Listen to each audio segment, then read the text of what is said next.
292 foreign objects were left inside patients between 2008 and 2009. Hi, I'm Jerry Oginski. I'm a New York medical malpractice and personal injury trial attorney, and today's video discusses a report in the New York Post that talks about surgery's magic wands. I'll show it to you right here. And what is that?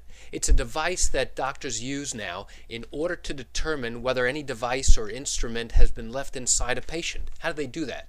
Well, the same way they do that when you walk out of a store with a particular item. There are little tiny chips left or attached to the product, and as you pass through the metal sensor, it detects that there's something there. So this wand is a special device to detect whether these sensors are still left inside the patient's body. Now, the fascinating thing with regard to the title is that New York surgeons left 292 foreign objects inside patients between 2008 and 2009, according to a state health department report issued last week. That's a 12% increase from the 261 objects left behind in 2006 and 2007. Now, why is that important for you?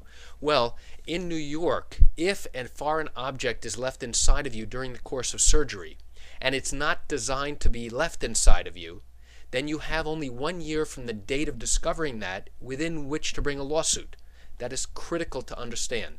That's known as the foreign object rule. So, if you find later on that something was left inside of you, like an instrument or a lap pad or a sponge, something that should not have been there, you have a very limited time within which to start a lawsuit. If, however, this something was designed to be left inside of you, then the time limit is much different, and you need to call to determine whether or not your case may be timely. Well, that's it for today's video about this interesting device that doctors are now using, and they pointed out that they're using it at Maimonides Medical Center to make sure that there are no instruments left inside the patient's body at the time of surgery. I'm Jerry Oginski, and by the way, if you found this information helpful, what I want you to do is to press the like button below if you're watching this on Facebook or YouTube, so that all your friends can get the benefit of this information as well. If you have questions, I want you to pick up the phone and call me. You can reach me at 516-487-8207 or by email at lawmed10@yahoo.com. I'm Jerry Oginski here in New York. Thanks for watching.